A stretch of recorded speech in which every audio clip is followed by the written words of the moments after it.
मगध के सुप्रसिद्ध हृदय रोग विशेषज्ञ डॉक्टर अमन सिन्हा के अस्पताल शुभकामना heart hospital and maternity centre में बीते दिन एक मरीज के मौत के बाद हंगामा हो गया। हंगामे के समय यह आरोप लगाया गया कि डॉक्टर की लापरवाही और अस्पताल की कुव्यवस्था के कारण मरीज की मौत हुई है। हंगामे के समय काफी गाली गलौज और मारपीट जैसी घटनाओं को अंजाम देने का प्रयास किया गया, लेकिन डॉक्टर के बयान और सीसीटीवी फुटेज सामने आने के बाद इन तमाम आरोपों पर विराम लग गया है। डॉक्टर ने बताया कि मरीज की स्थिति पहले से नाजुक थी। इस बात की जानकारी परिजनों को दिया गया था और अस्पताल में भर्ती कराने को कहा गया था, लेकिन परिजनों ने भर्ती नहीं कराया। तबियत ज्यादा बिगड़ने पर परिजनों ने आनंद फानंद में लाकर अस्पताल में भर्ती कराने का काम किया। हम लोगों ने बेहतर इलाज करने का काम किया, लेकिन स्थिति नाजुक होने के कारण मरीज की मौत हो गई, जिसके बाद उनके आक्रोशित परिजनों ने हंगामा शुरू कर दिया। हमारे अस्पताल के किसी भी स्टाफ ने कुछ भी ऐसी गलती नहीं की जिसके वजह से हंगामा होना चाहिए था। डॉक्टर अमन सिन्हा क्या कुछ कह रहे हैं, जरा आप उन्हें सुनिए। नमस्कार, मैं डॉक्टर अमन सिन्हा है। मैं गया के शुभकामना हॉस्पिटल में कार्डियोलॉजिस्ट हूँ। तो मैं बताना चाहूँगा कि जो पेशेंट अरुण कुमार सिंह जी हैं, ये हमारे पास पिछले 1 साल से लगातार आ रहे थे। हर 2 महीने में फॉलोअप के लिए आते थे। हर बार उनको बोला था कि आपका हार्ट फेल कर चुका है, आपका हार्ट का पंपिंग मात्र 15% है, जो कि आमतौर पर किसी भी आदमी का 50-60 के ऊपर रहता है। हार्ट का पंपिंग फ्रैक्शन 15% मतलब कि हार्ट बहुत ज़्यादा फेल कर चुका है, पंप नहीं कर रहा है, खून शरीर में नहीं जा रहा है। इसके चलते ब्लड प्रेशर कम हो सकता है, किडनी खराब हो सकता है या कभी भी किसी कार्डियक अरेस्ट हो सकता है। तो मैं समझाने के बावजूद भी बार बार इस बात को टाल रहे थे कि दवा से तो ठीक ही है। तो हाँ, बताना चाहूँगा दवाई से कुछ दिन तक आदमी खींच सकता है, लेकिन अल्टीमेटली उसका ट्रीटमेंट जो होता है वो स्पेशल टाइप का डिवाइस होता है, उसको पेसमेकर बोलते हैं, CRTD या CSP कंडक्शन सिस्टम पेसिंग। तो बेसिकली जो पेशेंट है वो हमारे पास फाइनली 14th को मॉर्निंग में आया, 14th मई जो अभी गुजरा है, 14th मई को OPD में आया। मैंने पेशेंट को बोला कि आपका तबियत बहुत ज़्यादा खराब हो गया, सांस बहुत ज़्यादा फूल रहा है, आप कम से कम एडमिट हो जाइए। पेसमेकर के बाद में सोचिएगा कम से कम एडमिट होकर ठीक हो जाइए। पेशेंट उस दिन एडमिट नहीं हुआ। हाँ, ये मानता हूँ कि उन्होंने मेरा जो लिखा हुआ टेस्ट करवा लिया था, एक्सरे और कुछ खून का जांच करवाया था। 15 को पेशेंट फिर हमारे पास इमरजेंसी में आया। इमरजेंसी में इस बार हालत बहुत खराब थी। पेशेंट का क्रिएटिनिन 2.8 हो गया था और उसको पल्मोनरी ट्यूबरकुलोसिस मतलब फेफड़ा का TB हो गया था। मैंने बोला कि अब भर्ती नहीं होइएगा तो हम नहीं जानते हैं, आपका पक्का कुछ ना कुछ खराब होना लिखा हुआ है। उसके बाद भी पेशेंट एडमिट नहीं होता है, इसमें मेरी कोई गलती नहीं है। पेशेंट एडमिट नहीं होने का वजह बहुत सारा था, उसमें से एक वजह था कि उनका 18 तारीख को घर का छत का ढलाई होना था। ठीक है, तो ये कोई रीजन नहीं होता पेशेंट का एडमिट नहीं होने का। पेशेंट अगर कार्डियक पेशेंट है तो अब मैं बता रहा हूँ कि सबसे ज्यादा इमरजेंसी जो है वो कार्डियोलॉजी में ही होता है। मतलब कि अगर मैं पेशेंट 10 ले रहा हूँ, 10 पेशेंट मेरे पास खराबी आ रहा क्योंकि हार्ट अटैक हार्ट फेलियर में आ रहा है, अगर उसमें से मैं 6-7 भी बचा रहा हूँ तो ये बोनस है। मैं 10 का 10 नहीं बचा सकता, मैं भगवान नहीं हूँ। हम लोग भी इंसान हैं, हम लोग मेहनत कर सकते हैं। बचना नहीं बचना है ऊपर वाले भगवान के हाथ में, हम लोग मेहनत कर सकते हैं। पेशेंट एडमिट नहीं हुआ। फाइनली 15 को देर रात करीबन 12:30 बजे के आसपास पेशेंट दोबारा आता है, मतलब तिबारा आता है। इस बार पेशेंट हालत बहुत खराब, ऐसा हालत खराब जो कि आप वीडियो में देख सकते हैं कि पेशेंट चलने लायक और बोलने लायक भी नहीं था। ये सब वीडियो आपके सामने सब प्ले किया जाएगा। अब ये जो पेशेंट है हमारे पास आने के बाद भी 1.5-2 घंटा समय वेस्ट किया है, एडमिट नहीं हो रहा था।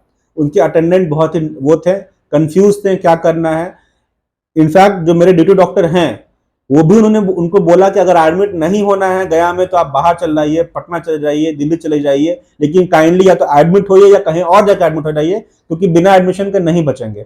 पेशेंट का लिखित भी लिया गया कि पेशेंट की मृत्यु की संभावना बहुत ज्यादा है, नहीं बचने की संभावना बहुत ज्यादा है, लेकिन हम लोग ट्राई कर सकते हैं। इस बात को पेशेंट के अटेंडेंट जो बेटा है वो खुद लिखा है कि हाँ मुझे पता है कि पेशेंट का मरने का चांस है, मैं फिर भी एडमिट करा रहा हूँ और जो भी होगा वो मैं करूंगा। पेशेंट का 10,000 रुपये लिया गया था एडमिशन फी। पेशेंट को एडमिट किया गया। 4-5 बजे के बाद पेशेंट की हालत बहुत ज्यादा खराब हो गई, इसके लिए तो वेंटिलेटर लगाना पड़ा। वेंटिलेटर लगाने के बाद पेशेंट का 2-3 घंटे के बाद डेथ हो गया, करीबन 8 बजे मॉर्निंग के आसपास। अब मैं ये बताना चाहूंगा कि वेंटिलेटर न माना पेशेंट का डेथ नहीं होता। डेथ तब माना जाता है जब हार्ट रुक जाए। तो वेंट का मतलब ये नहीं कि पेशेंट का डेथ हो गया था। उन लोग का ये बोलना था कि वेंटिलेटर लग गया मतलब पेशेंट डेथ हो गया, उसके बाद भी हम दवाइयाँ मंगा रहे थे। उनका 2-3 वो था जो उन्होंने बोला है, जो उन्होंने आरोप लगाया। पहला आरोप ये था कि मैंने नेग्लिजेंस किया है, तो नेग्लिजेंस आप देख सकते हैं किसके तरफ से हुआ है। सेकेंड ये आरोप था कि हम लोगों ने 3 लाख रुपए ले लिया। मेरे हॉस्पिटल में सिर्फ एक ही पॉइंट है जहाँ पे एडमिशन होता है या पैसा जमा होता है, उनसे 10 रुपए लिया गया था। उनको डेथ के बाद जब पेशेंट वापस जा रहे थे, हंगामा होने के बाद भी उनको 1500 रुपये रिटर्न कर दिया गया, बिकॉज उनका बिल उतना का 10,000 का भी नहीं बन पाया था। उसके बाद पेशेंट ने तीसरा आरोप लगाया कि हमने कुछ इंजेक्शन दे दिया जिसके चलते डेथ हो गया, और मरने के बाद भी इंजेक्शन दिया जा रहा था। पेशेंट मरा हुआ नहीं था, पेशेंट का हार्ट चल रहा था, पेशेंट वेंटिलेटर पे था। तो जो भी हम लोग ट्राई कर सकते थे, जो बेस्ट हमने किया, लेकिन डिस्पाइट बेस्ट मेजर्स पेशेंट नहीं बच पाया, उनकी डेथ हो गई, जो कि बहुत अनफॉर्चुनेट है, किसी का भी मरना। लेकिन उसके बाद जो हंगामा शुरू हुआ, उन्होंने जो तोड़फोड़ करना शुरू किया, उनकी जो लेडीज थी घर की, जो जेंट्स थे, हमारे स्टाफ पे हाथ उठाया, हॉस्पिटल प्रॉपर्टी तोड़ा, गाली गलौज किया, बहुत अभद्र जंगली टाइप बिहेव किया है। और इस चीज के लिए बहुत ही मैं बहुत शर्मिंदा हूं कि हमारे गया में ऐसे लोग हैं जो समझते नहीं है कि कार्डियक इमरजेंसी क्या होता है। आपके अस्पताल में जब तोड़फोड़ हुई, उसके बाद आरोप लगा कि अस्पताल के प्रबंधन के लोग जो है मारपीट किए हैं। ऐसा कुछ भी नहीं है। अगर ऐसा होता तो मैं जरूर पुलिस को बोलूंगा इस पर इन्वेस्टिगेशन करने के लिए। इनफैक्ट पूरा का पूरा कैमरा चेक कर लिया गया। एक मेरे स्टाफ एक की तरफ से भी किसी ने ऊंचा आवाज में या किसी ने उंगली तक नहीं दिखाया है। सब लोग अलग हो गए, बिकॉज सबको डायरेक्शन है कभी भी हाथ ना उठाएं, कानून को अपने हाथ में ना लें। कितना बुरा लगता है जब आप बेहतर से बेहतर इलाज देने का काम करते हैं, उसके बावजूद हंगामा हो जाता है। देखिए, मैं कार्डियोलॉजिस्ट हूँ। बहुत सारा पढ़ाई करके 15-16 साल अपना लाइफ का वेस्ट करने के बाद इस हाथ में मिला है कि हम लोग हार्ट का ऑपरेशन कर सकें। हम लोग गया टाउन इसलिए चूज किए ताकि यहाँ पे नीड है।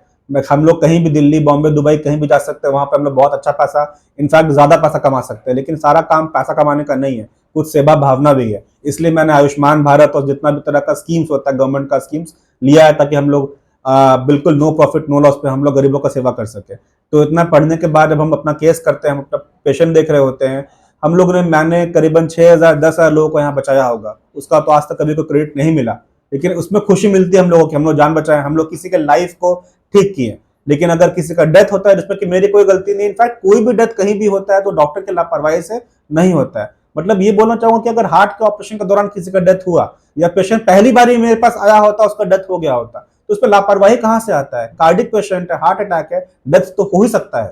ठीक है, आप भी एफआईआर दर्ज कराए हैं, आखिर ऐसा क्या नौबत आ गई जिसकी वजह से आप भी एफआईआर करवा दिए? जब मुझे पता चला कि एफआईआर मेरे नाम से किया गया, हमारे हॉस्पिटल पे किया गया, और बिल्कुल बेबुनियाद एफआईआर है, झूठ है, मतलब कि मुझे इतना खराब लगा सुन करके, समझ करके कि भाई हम लोग इतना मेहनत करते हैं और हमारे ऊपर एफआईआर होता है, काम भी करो और उसके ऊपर से पेशेंट ऐसा गाली गलौज करके एफआईआर कर दे, खराब लगता है। मतलब कि मुझे तो यही लगता है कि कार्डियक पेशेंट या इमरजेंसी पेशेंट को तो गया में एक्सेप्ट नहीं करना चाहिए, बिकॉज गया का पब्लिक अभी भी रेडी नहीं है। जो ट्रेंड था 10 साल पहले कि हर चीज पटना भागो, वही होना चाहिए, और ऐसा रहेगा तो मैं सच बता रहा हूँ कि हम लोग कार्डियक पेशेंट या इमरजेंसी पेशेंट एडमिशन लेना बंद कर देंगे, तब शायद लोगों को समझ में आएगा कि इसका क्या इंपॉर्टेंस है, तब शायद समझ में आएगा कि इसका ग्रेविटी क्या है। आप सीसीटीवी फुटेज भी जो है जारी किए हैं, इसके पीछे क्या वजह है? ताकि लोगों को पता चले कि सच्चाई क्या है। मतलब कि जो कुछ मीडिया कर्मी ऐसे हैं, कुछ यूट्यूबर्स या जो बोल लीजिए कंटेंट क्रिएटर्स ऐसे हैं, जिनका पूरा का पूरा जीवनी चलता है इस बेसिस पे कि कितना उनको लाइक्स मिलता है, कितना पैसा कमाते हैं। तो इस चीज को ऐसा तहलका दिखाते हैं, इसको सेंसेशनलाइज करते हैं कि भाई ऐसा हुआ वैसा हुआ, गब्बर इज बैक, हॉस्पिटल ने मार दिया। क्योंकि लोगों का आदत है ना कि जो भी चीज खराब मिलता है उसको जल्दी शेयर करते हैं, हर बार गाली देना उनका आदत होता है। फुटेज में ये दिखाया गया, कुछ मीडिया कर्मी ऐसे भी थे जो यहाँ पे थे भी नहीं, उनको बस फुटेज मिल गया, उन्होंने पेशेंट उस चीज को वायरल कर दिया। फुटेज में दिखाया गया कि सिर्फ एक पक्ष का लिया गया है कि पेशेंट क्या आरोप लगा रहा है, पेशेंट का पार्टी क्या बोल रहा है। इस पक्ष को कभी लिया ही नहीं गया कि हमारी तरफ से क्या भूल चुका हुआ था, यह हमने क्या अच्छा किया था। मतलब बेसिकली वीडियो रिलीज करने का मकसद ये है कि लोगों को असलियत पता चले, लोग के पास ये मैसेज जाए कि एक्चुअल में क्या हुआ था। जो भी मीडिया कर्मी ने 5 या 6 लोगों ने प्ले किया है वीडियो दिखाते हुए कि हॉस्पिटल खराब है, हॉस्पिटल में ये हुआ है वो हुआ है, वो तो मैं छोड़ देता हूँ पब्लिक के ऊपर जज करने के लिए। लेकिन बिना जाने हुए दूसरे पक्ष का स्टोरी, बिना जाने हुए कि असलियत क्या था, आप कैसे पब्लिश कर सकते हैं न्यूज को? तो मुझे लगा ये कि मेरा मतलब कि एम है कि मैं दिखाऊं कि एक्चुअल में हुआ क्या था, ताकि लोगों तक मैसेज जाए कि प्रॉब्लम क्या था। गया आईएमए के सदस्यों की भी बैठक हुई है, क्या निर्णय लिया गया है? जब हम लोग मीटिंग ले रहे थे, इनफैक्ट कल रात में मीटिंग हुई थी, रात के 9 बजे 9:30 बजे, बहुत देर रात तक मीटिंग चली, रात से 11 बजे तक। मीटिंग में हुआ कि सब लोग इस चीज से पस्त हैं, सारे डॉक्टर जिनका भी अपना नर्सिंग होम है, हॉस्पिटल है या कुछ भी ओपीडी भी है, हर जगह पेशेंट या अटेंडेंट या मीडिया कर्मी सबको थ्रेटन कर रहे हैं। इनफैक्ट सबसे ज्यादा प्रॉब्लम मीडिया कर्मी से है, हर जगह सब लोग पहुंच जाते हैं कुछ भी प्रॉब्लम होता है तो निर्णय ये लिया गया कि हम लोगों ने सोच लिया कि अगर हम लोग का जो जो ये सब चीज जो है, जो छोटे मोटे यूट्यूबर्स हैं जो लाइक इसलिए कर रहे हैं, उनको अगर कर्ब नहीं किया जाएगा, या सेकंड चीज अगर उन पर एक्शन नहीं लिया जाएगा, तो पूरे गया में सारे प्राइवेट हॉस्पिटल्स में इमरजेंसी सेवाएं बंद कर दी जाएंगी। और हम लोग सब ने सब ज्वाइंट निर्णय लिया है कि अगर ऐसा नहीं होगा, तो अगर पेशेंट जब प्रॉब्लम होना शुरू होगा तो समझ में आएगा। हमने सिटी डीएसपी जो है क्राइम ब्रांच, ये साइबर ब्रांच के, उनको इन्फॉर्मेशन देने वाले हैं, डीएम को, एसएसपी को।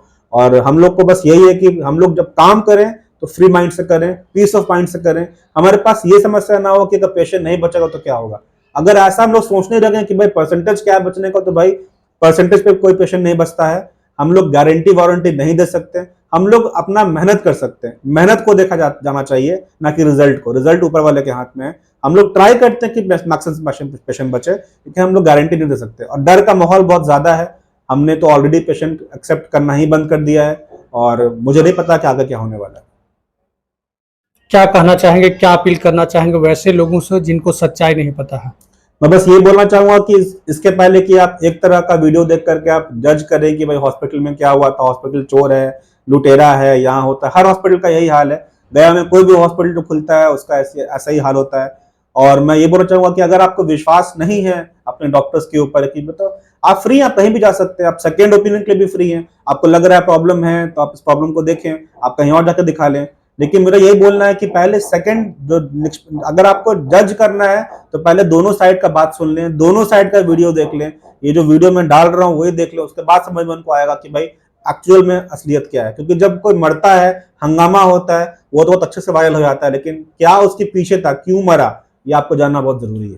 मगध के सुप्रसिद्ध हृदय रोग विशेषज्ञ डॉक्टर अमन सिन्हा ने यह स्पष्ट किया कि डॉक्टर किसी भी सूरत में अपने मरीज को खत्म होने देना नहीं चाहता है।